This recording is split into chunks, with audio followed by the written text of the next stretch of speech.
Oggi una manifestazione sulla sicurezza nei luoghi di lavoro, dove abbiamo visto che un siciliano ha perso la vita nella tragedia che c'è stata in Liguria.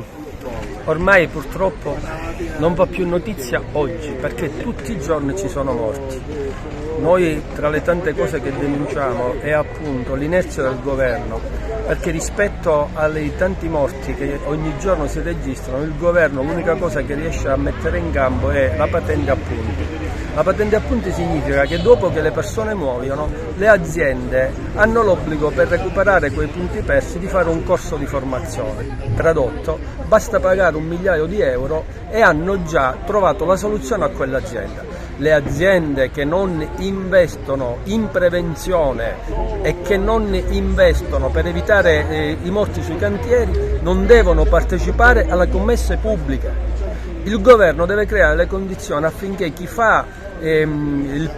vince il primo appalto deve essere responsabile di quello che succede nei cantieri, perché con la storia dei subappalti a catena, dove abbiamo 40, 50, 60 aziende, vuol dire che ognuno di questi si prende soldi senza fare nulla e scarica tutta la responsabilità all'ultimo povero artigiano, che per recuperare poi la giornata di lavoro deve recuperare i soldi sulle buste paghe e sulle dotazioni per le protezioni individuali. Ecco, lo sciopero di oggi pone al centro la questione della sicurezza dei posti di lavoro, ma anche sulla sanità che ci stanno rubando, ma anche su una equità fiscale, ma anche sulla precarietà, ma anche sul diritto di andare in pensione dopo una lunga vita di lavoro. Non è tollerabile che si debba arrivare a 70 anni per arrivare in pensione.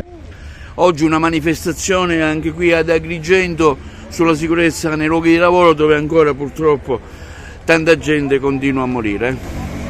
Agrigento, come in tutte le piazze d'Italia, oggi manifesta proprio per una sicurezza, per 0 morti sul lavoro. Questo è lo slogan che la UIL ha iniziato qualche anno fa, una campagna importante su tutto il territorio nazionale, condivisa anche dalla CGIL nell'ultimo periodo, per far sì che chi esce la mattina per andare a lavorare possa ritornare sano e salvo, quindi continuare la propria quotidianità, la propria vita nel giusto modo. Oggi a Agrigento c'è questo sit-in, distribuiremo anche i volantini, faremo un volantinaggio sulle motivazioni dello sciopero che riguarda proprio questa giornata, e noi abbiamo iniziato questa campagna di sensibilizzazione sia dei cittadini ma anche nei confronti del governo, per cercare di fare cambiare rotta. Noi non ci fermiamo, sicuramente questa non sarà l'ultima manifestazione fino a quando non avremo risposte certe da parte del governo Meloni.